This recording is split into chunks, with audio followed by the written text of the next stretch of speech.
Good afternoon. Thank you for inviting me. So I think it's relatively obvious that this treaty, which comes from the early 90s, was a fossil fuel investment treaty. That was how it was conceived at the moment when the ex-Soviet Union broke down and when Western European companies tried to move into investments, especially in the ex-Soviet Union countries. It's not at all a hazard that Netherlands drove that story at the time, because there is one of the big oil majors is a Dutch-British company starting with an S in the name. So that was basically that was the driver, and it's clear that the treaty as it stands is in complete so in a crash with Paris. And I think our problem was that very few officials were aware of that. And I think all of us who are present today, I think we have at least the merit that we have been able to bring something to the top political level and to media attention, something which even a year ago, even when I raised it at the energy ministers, there were energy ministers sitting at the table who were not aware of that treaty. So we have, I think, moved the show, and then later we will come to the issue: have we moved it far enough already? So, but that is probably in a second round question. Okay, Claude, let me come back to you and ask, what do you think would be the minimum requirements of the reform for it to be called a success? I think the absolute minimum is to get rid of fossil, or at least most of the fossil, and I think we will probably discuss later the EU submission for what is called the economic chapter, which is of course a compromise between people like me and people like those from Visegrad. And I think it's a compromise which is much closer to the progressives in Europe than to the Visegrad countries.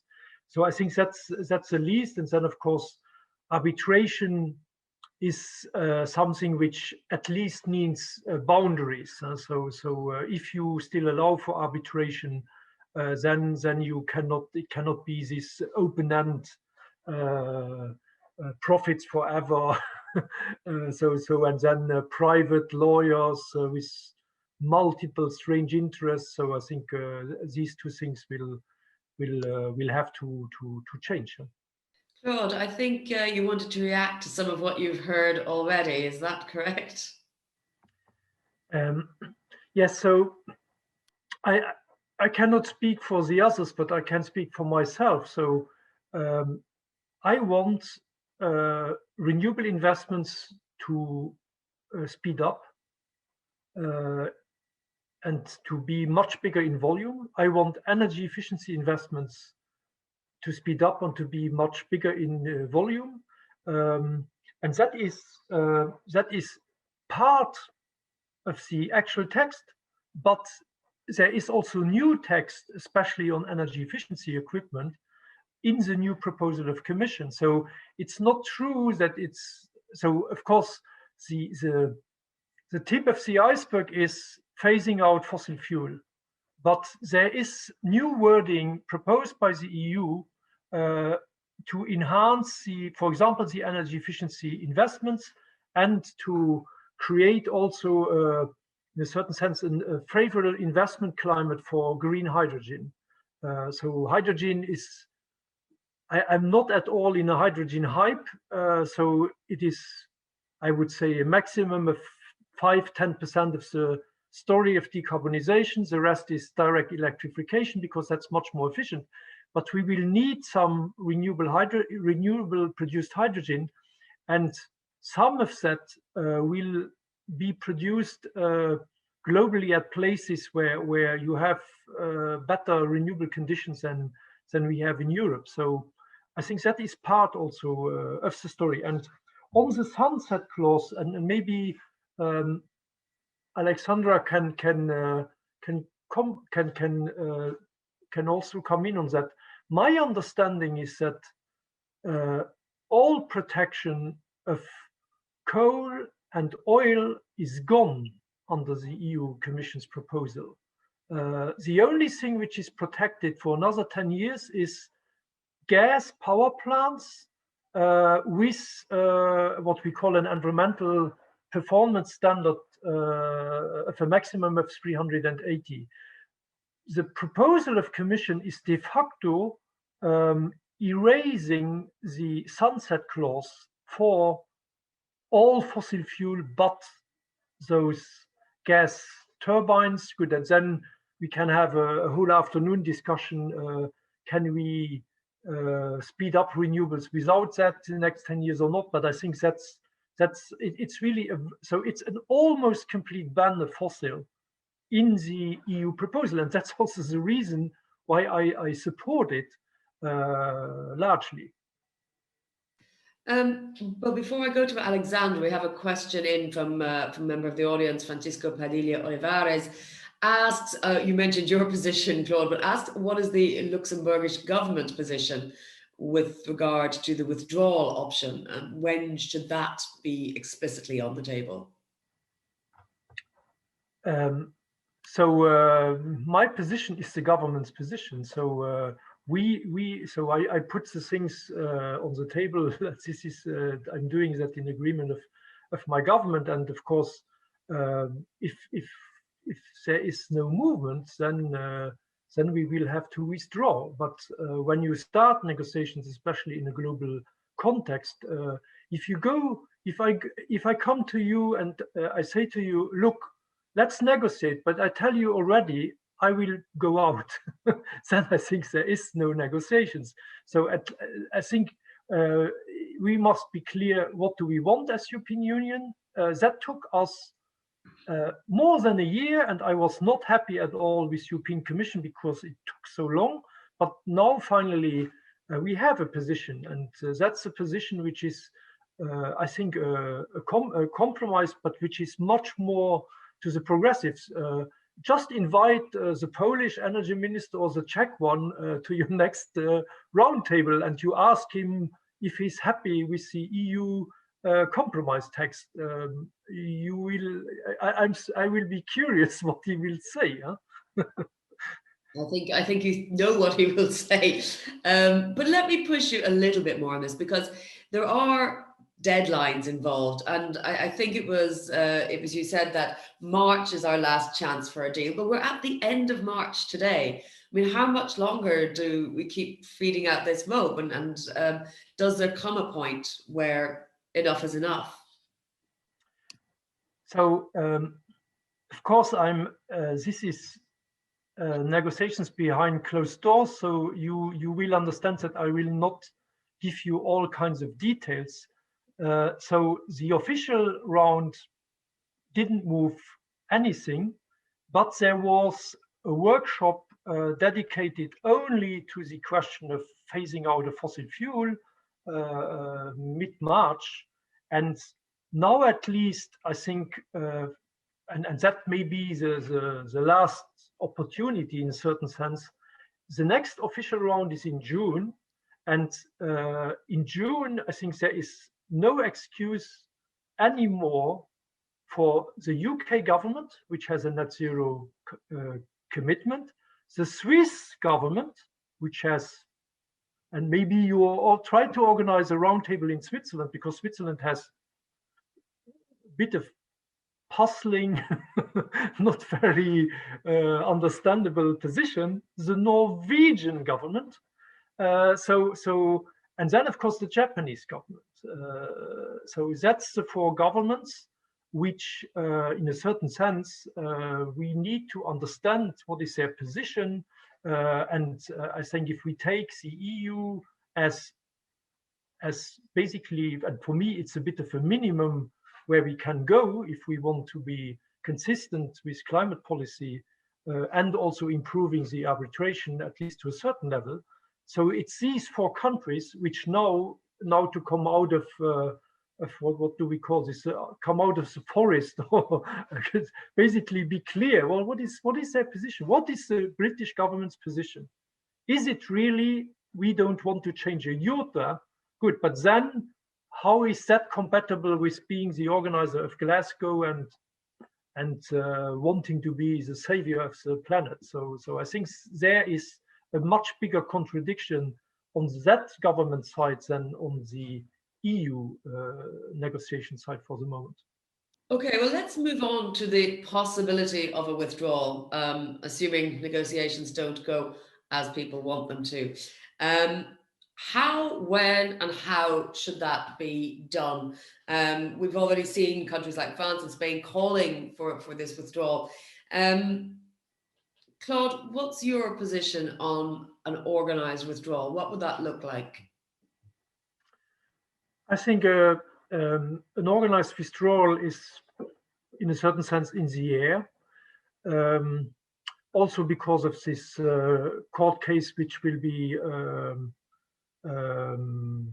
decided on soon, that within EU countries there will be no arbitration anymore. So I think I have read also what the Attorney General says. Good, and that looks really that this Achmea, and then afterwards now this more recent case that is solved.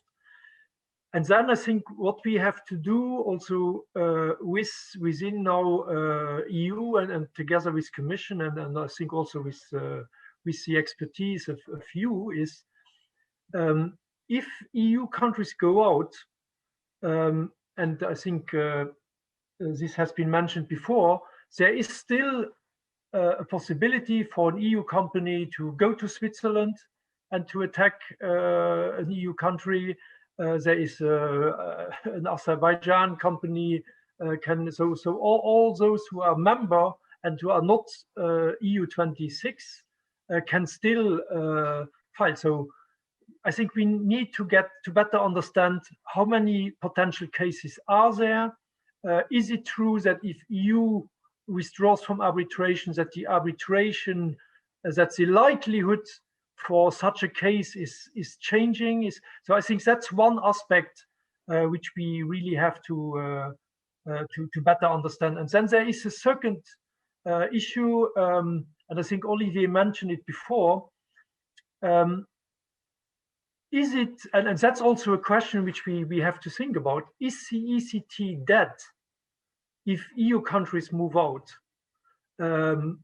At first look or glimpse, yes, but imagine, I don't know, Japan and China. So if EU is out, of course, the rest of the people who are in are free, for example, to invite China to be a member of that treaty. And for example, next stage could be we go to Africa. So I think there is these two questions. I think is what we have to understand now. I think EU internal arbitration, this is solved. The court has solved this for us, and we were, I think, already anyway on that way. Now the question is, if EU countries don't fight each other with arbitration, how big is the risk for others to fight us? And then the question, is this organization really dead if EU moves out? And I think that's the two questions, the only two questions which I think could prevent EU not to withdraw. If we would come to an answer which is we would say, okay, that risk is a big risk, but for the rest, I think things are now clear. It doesn't sound like you really think it's dead or that withdrawal is really an option. It seems a little bit like hedging bets there. No, not at all. But I think we are in a global. It's not about only about Europe. Of course, most cases were in Europe, but most cases were also in renewables. I think that's not very well known, but a lot of cases are against the former Aznar right-wing conservatives anti-renewable policy. Good. Now you can say is arbitration the right way, but it was so evident that all these investors at that time were not allowed to go to the Spanish court. So I think also on that, things are not completely black and white. Well, I mean, one of the reasons I say this is because Guy Lens is being sent as a possible next Secretary General. I mean, that doesn't speak of a country that's keen to get out of the ECT. Look, you think whatever you think, but if you believe that my political position is bound by this kind of product placement or person placement, okay, it's your right to think about this. Good, but I have my opinion. Good, and I have, I think, also my credits. Hopefully, over the last years. So if you really think that is, of course, you can say, was it a wise move? Good, and we are now. I'm people think that I'm almost corrupted by this. Good, I have to accept it, but look, don't be sure that is my driver. Okay, Claude, let me ask another question that's been coming in from our audience as well. The question here is whether the EU is a member itself, just as the states. What would happen if the EU exited the treaty but states remained in? What would you see as a potential in that scenario? Thomas Brunner asked that question. Good question. Okay, that's your answer. No, it's one of the nightmare questions or the nightmare outcomes. If some of the less progressive EU would see an interest to stay in, we are trying to. That was also a bit of a. Educational is not a good thing, but some of our Eastern European, Central and Eastern European colleagues thought that they would not be touched by this. And I think we tried to say to them, look, you have more coal and gas than we have in Western Europe, so you will pay the price. If it is not today, then tomorrow. So, but this is a question which is a difficult question. So I hope and look,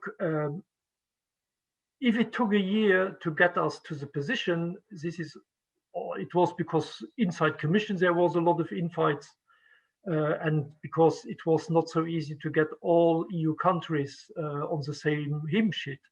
So good, but let's not talk too much about this option. Okay, thank you very much, Claude. I'm going to go to you last. Looking forward, we have another round on the 1st to 4th of June, again in July, September, and even in November. Are you going to give us a commitment today that Luxembourg's going to walk away on one of those if things aren't progressing? Look, I think we have now all understood that I think in June is really where we have to call the bluff.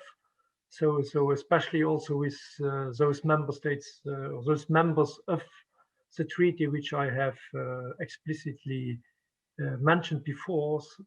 Good, and then yes, I think if there is no movement, then I think withdrawal is not the best option. It's not a super option, but if the treaty doesn't move, then I think there is no choice then to go out with all the caveats which you have, 2 or 3 caveats which remain, which I have addressed before.